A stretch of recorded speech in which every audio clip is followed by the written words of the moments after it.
যেহেতু আমার জয়েন্ট পরিবার, তাই সংসারের প্রতিটা কাজ আমি কিভাবে একা হাতে সামলাই আজ সেটাই শেয়ার করছি।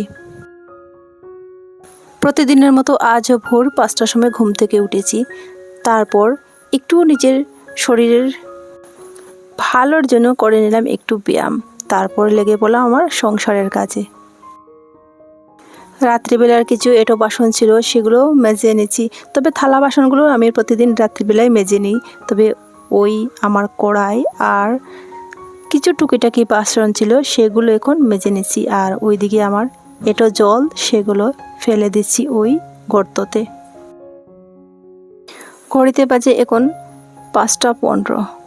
আজকের ব্লগটা এখান থেকেই শুরু করলাম। শুভ সকাল বন্ধুরা, সবাই কেমন আছেন? নিশ্চয়ই সবাই ভালো আছেন, সুস্থ আছেন, আর আমিও আছি ভালো। আমি সীমা চলে এসেছি নতুন একটি ব্লগ নিয়ে। সবাইকে শুভ সকালের শুভেচ্ছা আর অনেক অনেক ভালোবাসা।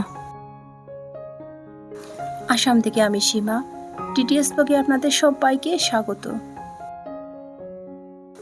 ওইদিকে আমার বাসন মাজা হয়ে গেছে, আর জায়গাটা এঁটো ছিল বলে আমি একটু জল দিয়ে ভালো করে ধুয়ে নিচ্ছি। পেছন দিকে একটা নালা আছে, সেই নালাতে সব এঁটো জলগুলো পড়ে যাবে।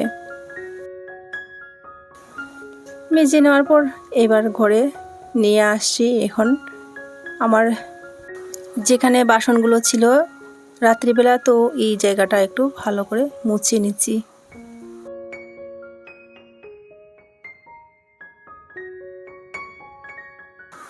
এঁটো টেবিলটাও মোছা হয়ে গেছে। এখন আমি গ্যাসটাকেও ভালো করে মুছে নিচ্ছি।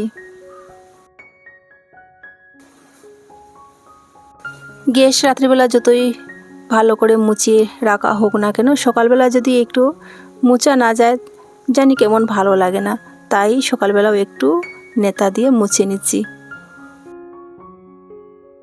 অনেক সময় হয় কি, এভাবে গ্যাস থাকলে রাত্রিবেলা আরশোলা বা টিকটিকি ওরা আপন মনে হাঁটতে থাকে। তার চেয়ে বরং একটু মুছে নিলেই ভালো। ওইদিকে আমার ঘরের দরজা জানালাগুলো খুলে দিচ্ছি। রোদ বেশ ভালোই উঠছে মনে হচ্ছে, আর রোদ পেয়ে গাছটাও বেশ সুন্দরই লাগছিল। এক এক করে ঘরের সমস্ত দরজা জানালাগুলো খুলে দিলাম। রৌদ্র মামা বেশ ভালোই ঢুকছে ঘরের জানালা দিকে। আর পর আমার বাসি বিছানাগুলো গুছিয়ে নিচ্ছি। বিছানা গোছানো হয়ে গেছে। এরপর আমি শলা দিয়ে ভালো করে ঝেড়ে দিচ্ছি, যাতে বিছানার উপর কোনো ধুলোবালি না থাকে। বেডশিটটা ভালোই আছে, কিন্তু কালারটা চলে গেছে, যার কারণে দেখতে একটু অন্যরকমই লাগছে। সে যাই হোক, বিছানা তো গোছানো হয়ে গেছে। আমি ঘরদুয়ারও ঝাড়ু দিয়ে নিয়েছি। এরপর আমি বাসি নাইটি পাল্টিয়ে চলে গেছি সকালের ব্রেকফাস্ট বানানোর জন্য। কেননা আমার সকালের একা হাতে সমস্ত কাজগুলো করতে করতে সবার চা খাওয়ার সময় হয়ে গেছে। সবাই এক এক করে কিন্তু এসেই গেছে, আর ওইদিকে কিন্তু দেবজিতের স্কুলের সময়ও হয়ে গেছে। তাই চটজলদি করে আমি সকালের নাস্তাগুলো বানিয়ে নিচ্ছি। ক্যামেরার পেছনে সবাই দাঁড়িয়ে আছে যে কখন চা হবে আর সবাইকে খেতে দেব। তার আগে কিন্তু সবাইকে চাও খাইয়ে দিয়েছি। এরপর আমি নাস্তার জন্য লেগে পড়লাম। আর এই যে দেখুন কাণ্ড, ওইদিকে রুটি বেলতে বেলতে দেখুন আমার দুধ বলক এসে সব দুধগুলো পড়ে গিয়েছে। কি আর করব, একা হাতের কাজ। যেমনি তাড়াহুড়ো তেমনি একা হাতে সামাল দেওয়া খুবই মুশকিল হয়ে পড়ে। এক এক করে সব রুটি আমি বেলে তো নিয়েছি, এবার শেকার পালা। কড়া গরম হয়ে গেছে, এক এক করে সব রুটিগুলো ভেজে নেব।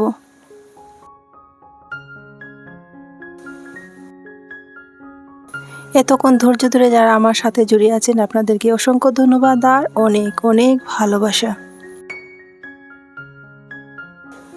যদি নতুন এসে থাকেন তাহলে প্লিজ ধৈর্য ধরে থেকে যাবেন। আর অলরেডি যারা আমার পাশে আছেন, আপনাদেরকে অসংখ্য ধন্যবাদ আর অনেক অনেক ভালোবাসা। প্রথমে শুকনো কড়াতে রুটিগুলো ভেজে নিয়েছি। তারপর একটু তেল দিয়ে দিলাম ফেটে রাখা ডিম। ওই ডিমেই দিয়ে দিলাম আগে থেকে ভেজে রাখা রুটি। এইভাবে এপাশ ওপাশ করে সব রুটিগুলো ভেজে নিয়েছি। এইভাবে এক এক করে ভাজছি আর গরম গরম সবাইকে কিন্তু খেতেও দিচ্ছি। একা হাতে সমস্ত কাজ, যার কারণে যে রেসিপি আমার কাছে খুবই সহজ মনে হয় সেটাই আমি সবাইকে বানিয়ে খাওয়ানোর জন্য চেষ্টা করি। কেননা সবাই তো সময়ে এসে পড়ে খাওয়ার জন্য, আর ওইদিকে কিন্তু বাচ্চাদের স্কুলও আছে, টিফিনও দিতে হয়। তাই আমি চটজলদি করে যেটা হেলদি বা সহজ সেটাই আমি বানিয়ে খাওয়ানোর চেষ্টা করি। একটা হয়ে গেছে, এরপরও আরেকটা এইভাবে বানিয়ে নিচ্ছি। এইভাবে পরপর সবগুলো আমি বানিয়ে সবাইকে খেতে দিচ্ছি।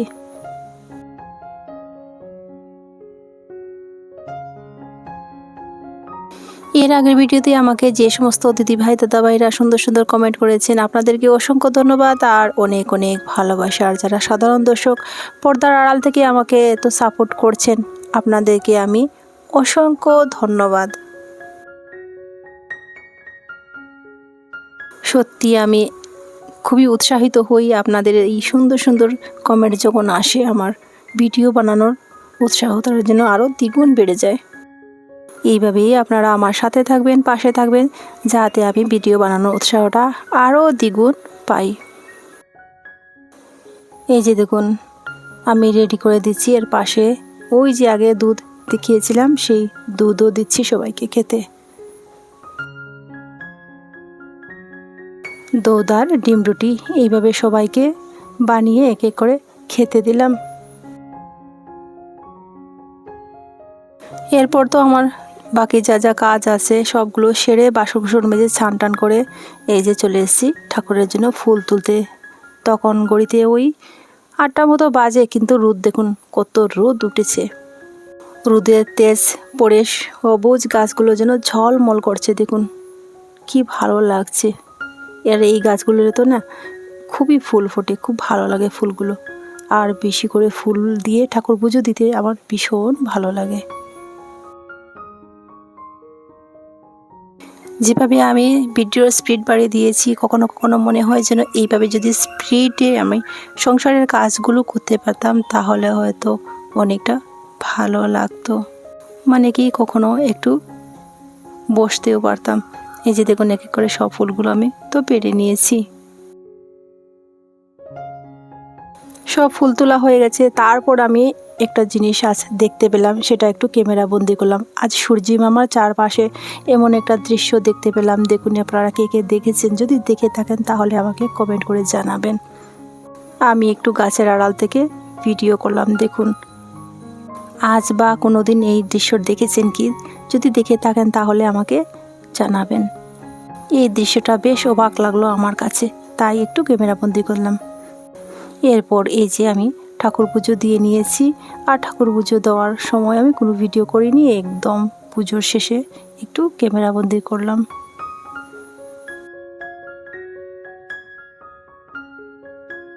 সবার খাওয়াটা তো সেই সকালবেলা হয়ে গেছে, আমার তো খাওয়া হয়নি।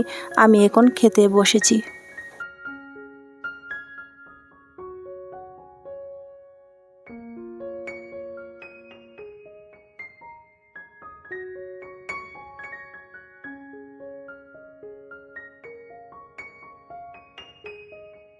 বানিয়ে বানিয়ে সবাইকে খেতে দিচ্ছি, যার কারণে আমার রুটিটা একটু পুড়ে গেছে।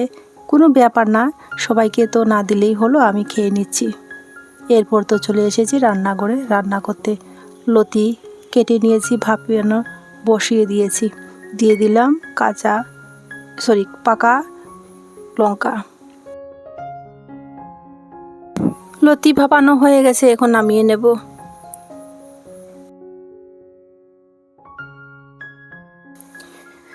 কচুলতি অনেকে অনেকভাবে খেয়ে থাকেন, আর আমার বড়বাবু শীতল দিয়ে কচুলতি খেতে একটু বেশি পছন্দ করে। আর আমার তো চিংড়ি মাছ দিয়ে একটু বেশি ভালোই লাগে। আর তবে আজকাল আমাদের ওইদিকে চিংড়ি মাছ একদমই পাওয়াই যায় না বললেই চলে। কচুলতি বাপানো হয়ে গেছে, বসিয়ে দিলাম ভাত। লতি নামিয়ে জল ঝরিয়ে এইবার ওই কড়া ধুইয়ে বসিয়ে দিলাম লতি রান্না করার জন্য।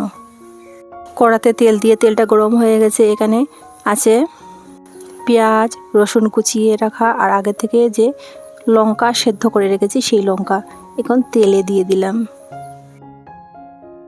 সব কিছু একসাথে ভালো করে ভেজে নেব। গোটা লঙ্কা তেমন সিদ্ধ হয়নি, তাই আমি কি করেছি খুন্তি দিয়ে চেপে চেপে সব লঙ্কাগুলো ফাটিয়ে দিচ্ছি। সব কিছু তো ভালো করে ভাজা হয়ে গেছে। এখন দিয়ে দিচ্ছি ভালো করে ধুয়ে রাখা সেদল। সব কিছু ভালো করে ভেজে নিচ্ছি ওই সেদল চাটনির মতো। মশলা তো ভালো করে ভাজা হয়ে গেছে। এখন আমি ওই আগে ভাপিয়ে রাখা কচুরলতি আর কাঁঠালের বীজ দিয়ে দিচ্ছি। দিয়ে দিলাম নুন পরিমাণ মতো আর দিয়ে দিলাম হলুদের গুঁড়ো। এখন সব কিছু একসাথে ভালো করে কষিয়ে নেব। আমাদের দিনের বেশিরভাগ সময়টা ওই রান্না করেই কেটে যায়, তাই না? সারাক্ষণ রান্নাঘর গুছিয়ে রাখা, রান্নাঘর পরিষ্কার করা, বাসন মাজা, রান্না করা, এটা সেটা আরও যে কত কাজ, সবগুলো এক এক করে সামলিয়ে পরিপাটি। শুধু আমি কেন, প্রত্যেক মেয়েরাই এই কাজ করে থাকেন, তাই না? ওইদিকে ভাতটা হয়ে গেছে, সিটি বেড়ে দিয়েছে। ওপর পাশে আমার ভাতটাও হয়ে গেছে। এইবার আমি যেহেতু আমার লতি কষানো হয়ে গেছে দিয়ে দিচ্ছি ঝোল।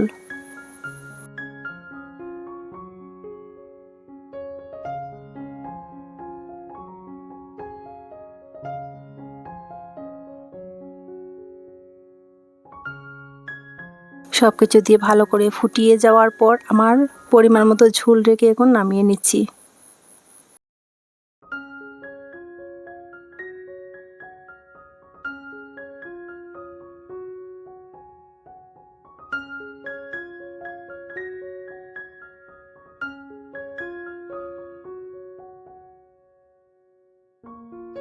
কচুলতি তো হয়ে গেছে, ওই কড়াটা ধুয়ে আবার বসিয়ে দিলাম।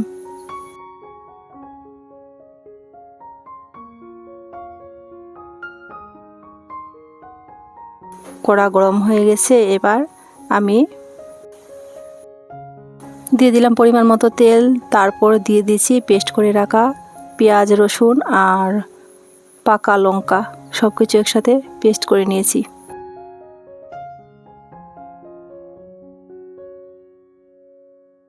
এইবার পরিমাণ মতো নুন আর সাথে দিয়ে দিচ্ছি হলুদের গুঁড়ো।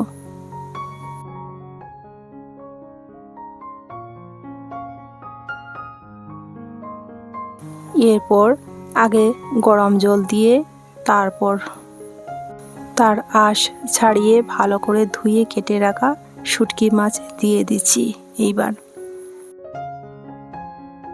সব কিছু আমি ভালো করে এখন কষিয়ে নেব।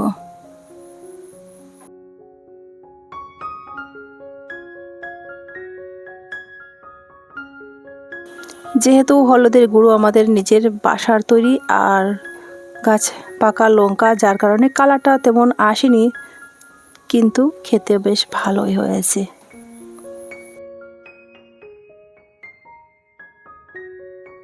সব কিছু তো কষিয়ে নিলাম। এরপর দিয়ে দিচ্ছি আমার পরিমাণ মতো ঝোল।